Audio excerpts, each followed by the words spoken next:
This time on the Dirthead Shed, we buy a cheap bike, we do a killer custom paint job on it, and we take it ride and see how it does, all in 24 hours. Check that thing out.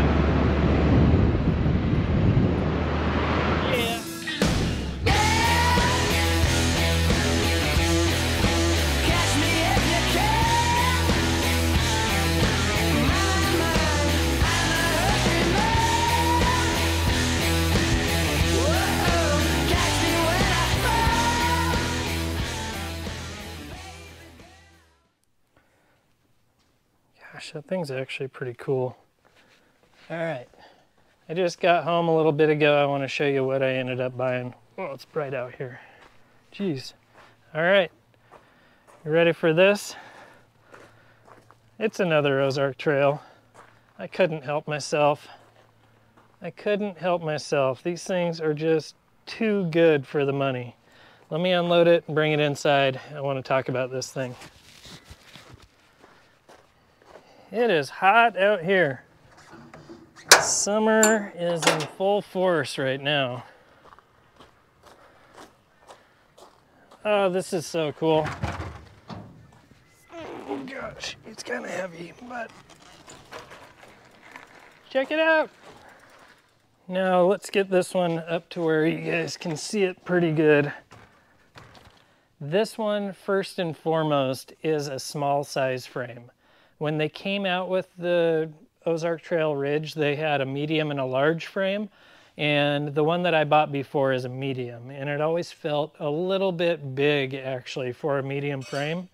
So when I heard that the version 2 was going to have a small option, I was like, I have to try it. I have to see if it fits more like a bike store medium does. And just right out of the gate, you can tell this thing's quite a bit smaller. So the seat tube height, that thing's right at 1.5 inches shorter. The reach on it, which is going to be your distance here to here, is like 1/2 inch shorter. And it seems like all in all, this thing should be really good. It still has 29-inch wheels. It's got Kenda tires. It's got double wall rims. It's got quick release hubs front and rear. This thing's pretty loaded for the price. And speaking of that, I got this thing at Walmart today for 320 bucks. They're $398 on the shelf, but this one didn't even roll. So I asked if they could kind of cut me a break on it because it didn't even roll when I took it up to the counter to buy it.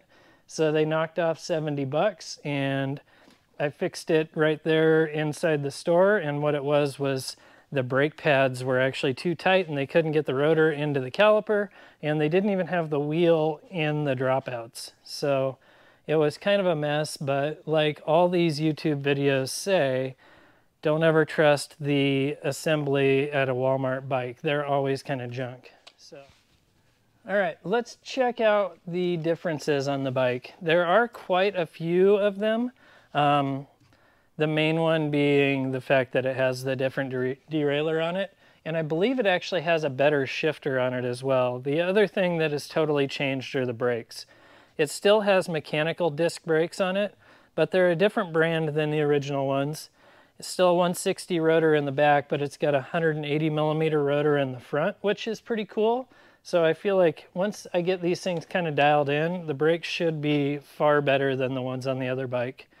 This one also comes factory with a kickstand now, which I think is lame, but my wife and kids are gonna love that because they always get mad at me because none of my bikes have a kickstand ever. So that's cool. A way that you can tell a difference between a version 1 and a version 2 really quick. Version 2 on this bike, or generation 2, will have these bosses on the bottom of the frame for external cable routing. They all have internal cable routing for the cables for the derailleur and the rear brake, and it's actually got provisions to put a dropper post on it, so it's got routing for that as well. But version 1 didn't have these extra little bosses here, which I assume they're for putting hydraulic brakes on this, but without having to route them through the frame. If I do a hydraulic brake swap, that's exactly what I'm going to do, is route the cable here and get right to the caliper without having to mess with routing them through the frame. So pretty cool. Version 2 is definitely worth the money. Version 1 was worth the 398 bucks. Version 2 I feel is a steal for 398 bucks. So let's get into figuring out what the game plan is for this bike.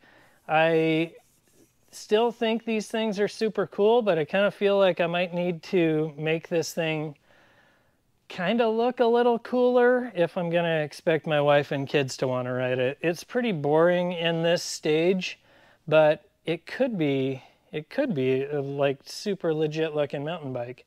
So let's get this thing sort of stripped down and see if we can make it look cool without spending any more money. And by looking cool, I mean I want to paint this, or at least portions of it, so that it's a little bit brighter, a little bit more fun, a little bit more something the kids might want to jump on and ride, you know what I mean? The stem can come off, the front wheel can come off, the back wheel can come off. I'll probably leave the forks on. I might drop them out just because they're going to come out easy. But the cranks and the rear derailleur, that stuff's all definitely going to stay. Let me grab an Allen wrench. Bars off, spacers off. Let's get things out of the way. I heard rumors that these had sealed bearing headsets, and they totally do. That is absolutely wild. Man, it really doesn't look like much now. Just the bike with the drivetrain on it, basically. Now I can figure out how I want to do some tape lines on this and paint it. Let's first go dig through my paint supplies and see what I've got that might look good on here. I'm going to also have to figure out something to like prop this on so that I can paint it. I think maybe my transmission jack will work pretty good. We're going to come on over here to my paint cabinet and see what I've got that interests me. What do we got that's going to look good with gray? So many options. We got the bike kind of clamped onto a transmission jack. So that thing is on there and it's pretty secure. I picked out a couple of colors of paint that I have over there. I've got some black base coat paint shop stuff. And then I've got this urethane base coat fire gold mist that I bought years ago and I haven't used on anything yet. So I figure that gold and black with a little bit of gray on here should actually look pretty cool. I'm going to go ahead and start sanding where the Ozark Trail badge is. This is sort of like a silk screened paint. So I've got to get it down to where it doesn't totally show through the new base coat. So I've got some 320 grit. We're going to go ahead and sand on that. And then we'll figure out our tape lines here in a second and mask it. Cool. Gonna go ahead and just keep scuffing on this thing. And basically we're gonna do kind of a quick down and dirty paint job on this thing. But it should look legit when it's all said and done. Oh, I love it. It's going to be good. All right, the letters are all gone. They sanded off really nice. I also got rid of that logo on the head tube. And you can see I did get through to the bare metal in a couple spots, but I'm not going to let that trip me out too much. I think this is ready to tape, and then I'll scuff it and we'll blow it off and we'll paint this thing. So I'm going to grab some masking tape and we'll figure out the brake lines on this thing.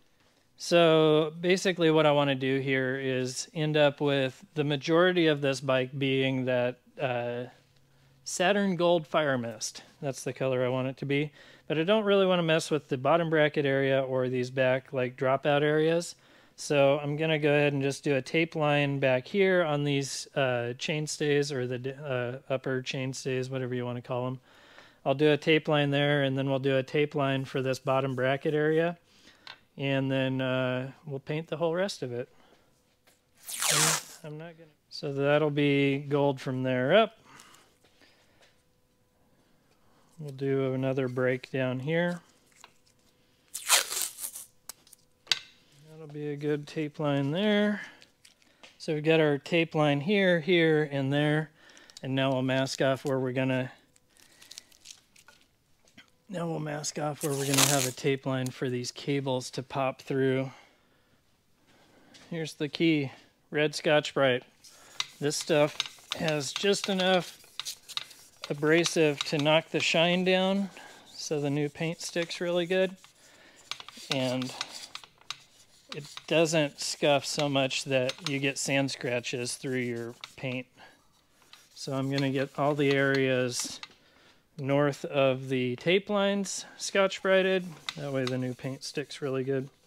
And we can go right up against that masking tape just to make sure that we have good adhesion.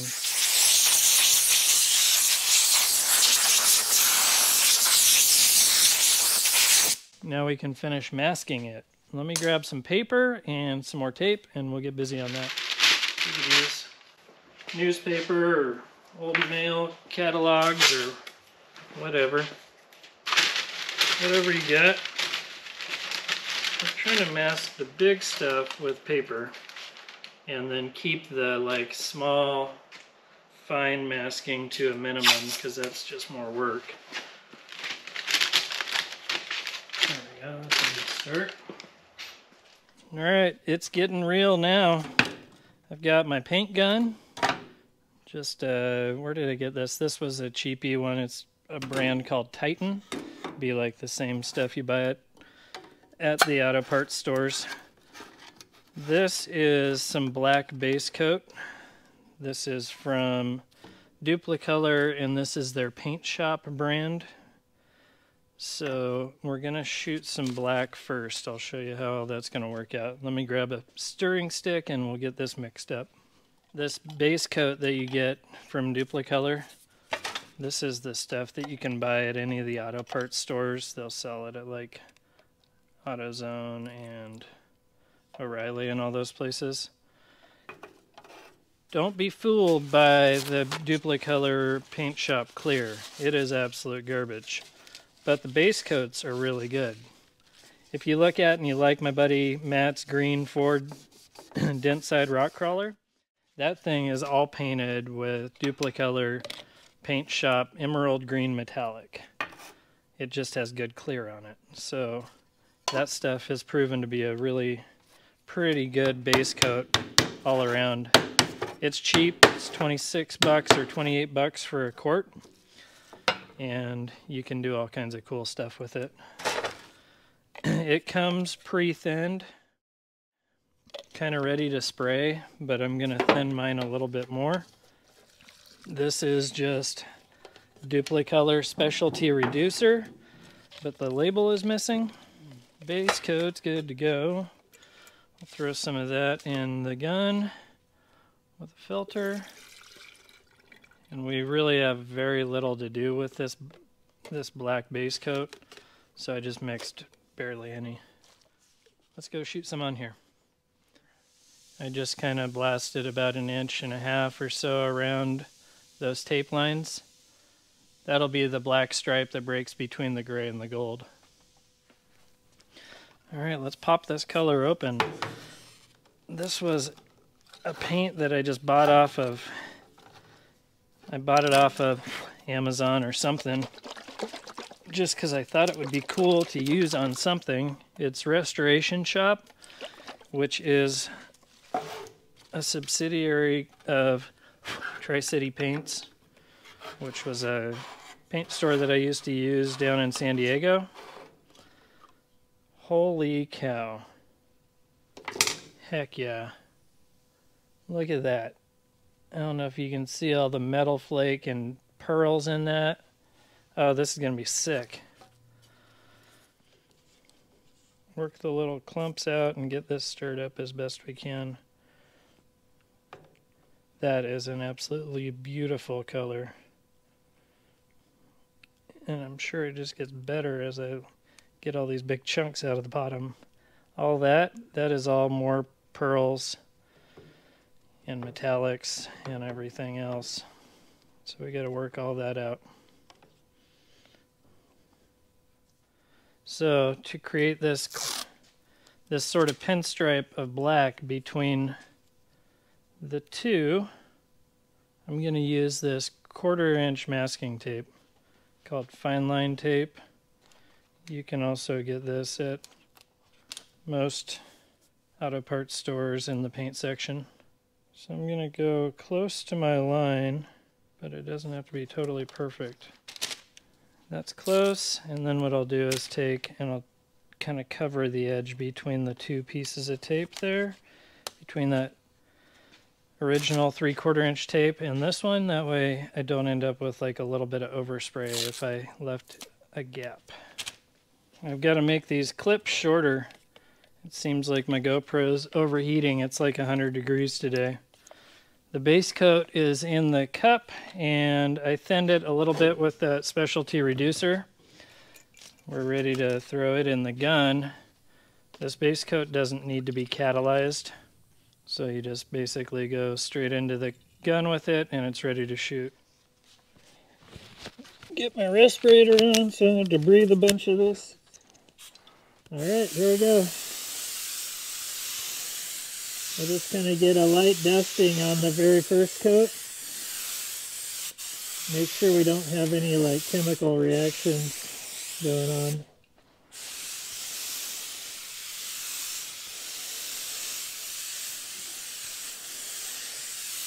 This is amazing looking.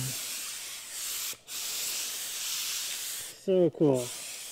So cool. It's not doing anything weird, so I guess we'll throw some more on. I don't have a ton of paint mixed up, so I want to make sure that I'm not spraying too much of it into the air. Get most of it onto the frame, I guess. Oh my gosh, this just gets better looking. This is freaking sick. Painting tubing is really difficult. You end up losing most of it to the air, or the floor, I guess. Holy cow, that looks good.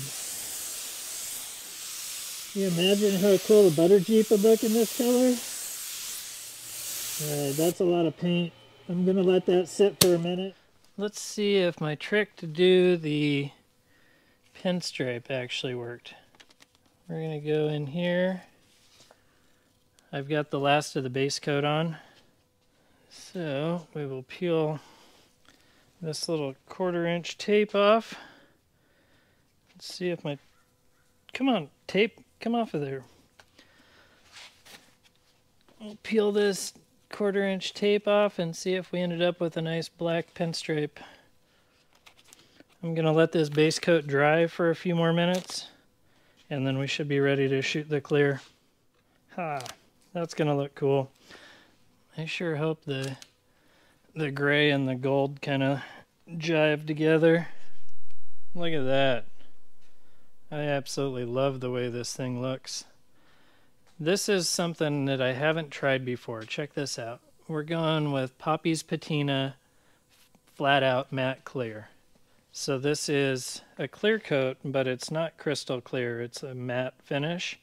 And I'm really hoping that that allows us to keep this sort of dull-ish, but still bright look that we've got going on.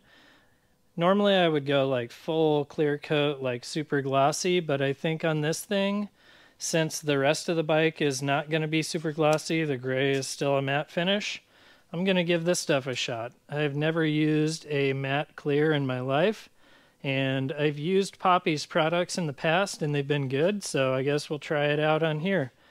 That stuff is a 4-to-1 catalyzed mix, so I'm going to mix it up real quick and we'll shoot some clear on this puppy. I think it's going to look cool on the bike, not being super glossy. We'll see how it sprays out.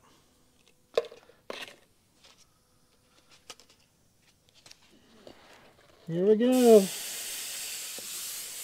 Oh man, this is cool. I can tell already I'm going to like it.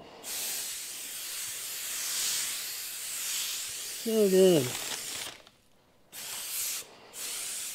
I'm going to let this coat tack up, and then we'll just hit it with one heavy coat to try and get it to level out real good.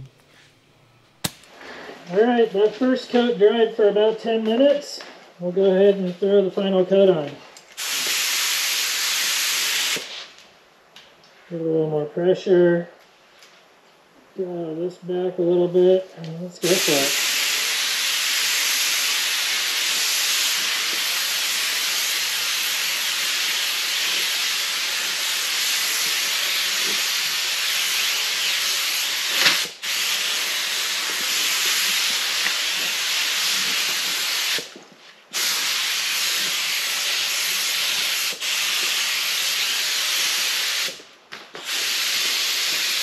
Oh, this is so much fun.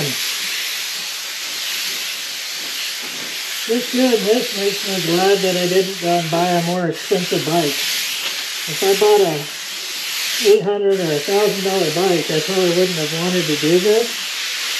But it's such a fun project. Sometimes buying something cheap so you're willing to experiment a little bit is where you get your creativity, you know?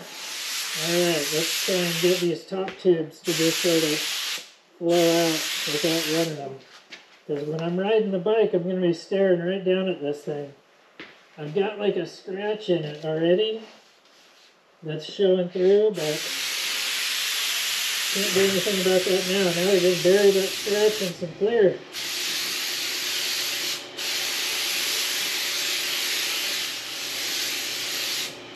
Alright, this is it. No more messing with it. So good. Alright, that's it. That's the last of it. I'm going to clean the gun and let this thing sit for a minute. Oh, it's awesome. Alright, I got back from the bike store. I got some fresh pedals, some Vans grips from ODI, and a couple of water bottle cages. Let's see how this thing's turning out. Holy cow, it looks cool. Let's start unmasking it. Start putting it back together. I'm gonna set these over here. That looks good. Kind of classy still. It's not too wild. All right, the masking tape is all off, and this thing is looking super cool. You can see here how the little black stripe worked. Not bad. Not too bad of like a clear coat edge. Obviously there is some, but it's not terrible. I imagine over time the paint will chip or flake a little bit right on those edges where I wasn't able to like sand it perfectly. But all in all, that is a win. Oh my gosh, it looks so dang cool. All right, I'm gonna keep putting this thing together and see how it all turns out. It's a beautiful morning. Check that out. Hey, Hazel. I've got the bikes outside. The small frame Ozark Trail version 2 is looking sweet in that metallic gold. It is such a cool looking bike now. The original medium size one is also looking good, but I'm not going to get a chance to ride both of them today and do a total head-to-head comparison because I have to go out by myself. I had a friend that was ready to roll, but he got food poisoning, it sounds like, so we're going to go out and just go rip this one and see how it does. Let's go throw this in the little Dodge and we'll hit the trail. There we go, that's the jam. Ah, it looks so cool. It's supposed to be over 100 degrees today. I wanted to get a super early start, but we got an early enough start. It's like 7:30. I'm hoping that there's not too many people here. I doubt there will be. I think everybody's probably scared of the heat. So hopefully we can go and film, do some rad stuff, and not look like fools in front of a huge crowd. Either way, even if we do look like fools, that's also kind of what we do. I just totally drug my truck coming into the mountain bike parking lot. All right, let's go do something cool. Just kind of cruising up this first section. I'll be huffing and puffing and then it'll get better. There's like always this warm up at the beginning that really kills you. But we're not here about my health. We're here to talk about this $300 mountain bike that I just bought and painted and see if it's any better than the other $300 mountain bike. Let's get some riding in, and then we'll do some real impressions on it. It climbs good. It feels really light, which it's not super light, but for a cheap bike it is. If you put a good set of forks on one of these things and drop like 3 pounds off the front of it, this thing would be pretty dialed. I've got the seat all the way up for the climb. Fits pretty good. Good little technical chunk right here on the climb. Whoa. We got serious chain problems. I got wild. The derailleur is all the way up on the low gear, and the chain is way over here on the high gear. How does that even happen? And I got poop on my tire. Lame. I think there's bigger problems with the clutch and derailleur, or the chain, or something in the drivetrain that I'm going to deal with here. But I'm not going to let that stop me from riding. So let's go. Let's go see how this thing's kind of performing, other than the shifting being weird. How are the brakes? The brakes kind of suck. The brake levers are far better than the other ones, but the brakes themselves are not that grippy. I think I am still bedding the pads in. They're actually not kind of making that new grindy sound that they were. So I think the brakes are going to get better. They're adequate for an around town bike. They're not very adequate for hardcore mountain biking though. If these things bed in pretty good at the end of this trip though, they aren't going to get changed. All right, all in all, $320 bike, freaking love it. If this was a $800 bike, I wouldn't be stoked. Let's see how this thing does. Well, the first little bit of speedy stuff. Trying out a GoPro mount on my helmet. Feels kind of weird, but maybe it's a better shot than off my handlebars. Oh, this derailleur is just making me so mad. You can hear it chunking around. The bike though, other than that thing, is freaking great. Freaking great. Let's go faster.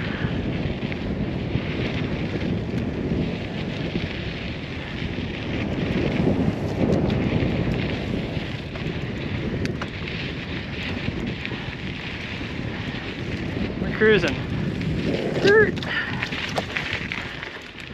I think this fork is slightly better than the one on my other one of these. Doesn't have as much play, like front to back. It still tops out really hard, but I think that's just a cheap coil spring fork for you. Chipmunk, high five for bikes. I'm doing mountain bike things. These tires are not as, for some reason the tires are working great. And they're the same tires on my other bike that work terrible. Can't tell you why. Not gonna complain though. This is my little spot where I always practice wheelies. Let's see if I can find a gear that's not super mad. It definitely does wheelies. Hang on, let's get another gear.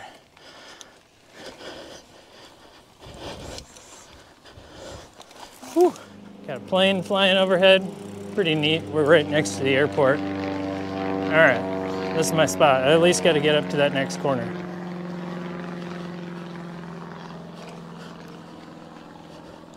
Oh, not bad. So dumb. Like wheelies mean anything, but man, they're fun.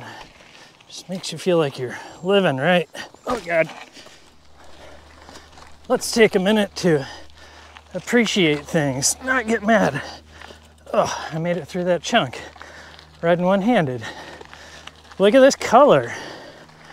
Kidding me? Thing's like a golden nugget. It's pretty good. Cheap little mountain bike Out here living its best life. More chunk, one-handed. Come on. Yeah, this thing will climb. If I get this derailleur sorted out, thing's gonna be unstoppable. More chunk. Ugh. This is great. I've actually kind of got my lungs back because I just have to keep getting off my bike and playing with the camera. All right, this is the last little stretch of climb up to the towers. The key on this part of the climb is to make sure when you get to the top, you try not to look tired just in case there's other people up there. You gotta try and make it look like you're not totally out of shape and dying. We'll see if it works. Look at the view.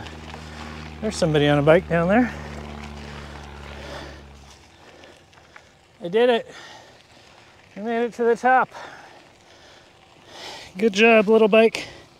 Now for the fun part. Going back down.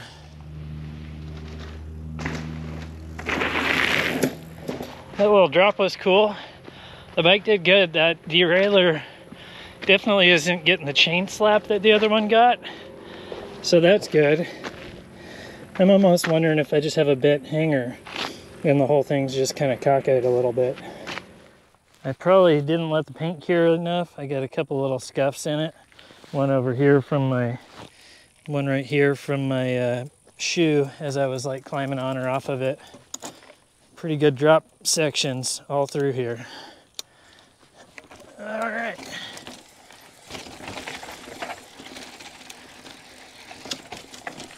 Drop down over here. Oh, yeah. Thing's ripping. This one's fun. Little jump, drop, chunky chunk, big chunk. Bike's kicking butt. I probably should get one of those chesty mounts. Here we go. This is cool. Big drop. And we're into Evil Twin. Brakes are getting better. I'm able to one finger them right now. I couldn't lock it up really, but it's not bad.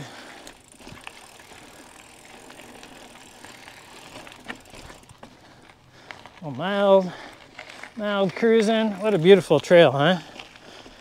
Switch back to the helmet cam for these rock rolls. Ugh.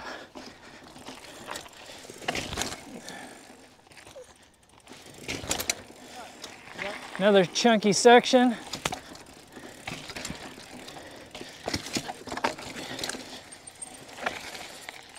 Drop off here.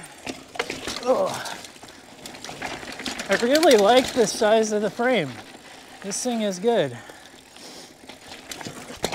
Oh, that hurt. Hear the fork just top out. Jump! Ugh. Let's go this way. See if these brakes will hold up in these berms or these switchbacks. Not bad.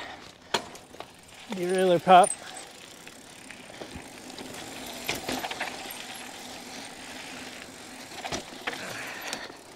All right, I'm definitely faster on this bike than that medium Ozark Trail. I don't know if it's just the fork working a little better or the tires working a little better. This jump up here is rad. Little hip to the right. I don't know if it's the fork working a little better or the size of the frame, but this bike's good. Other than the derailleur, which could just be a bent derailleur hanger, which is like a $10 part. All right, let's see how it does at speed.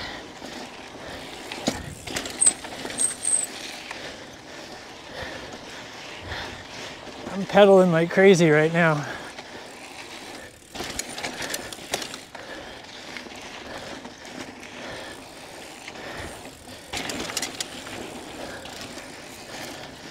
Awesome. This thing's good. I gotta admit, this bike is way more fun than its bigger brother. It is so nimble. Kick the back end out. And for some reason, these tires are biting today. Way better than the others. Here's that berm section.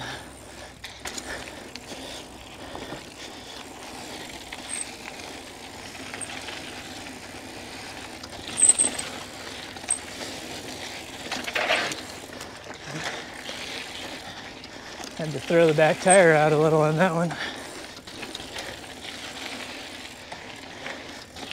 This one up here is always slippery.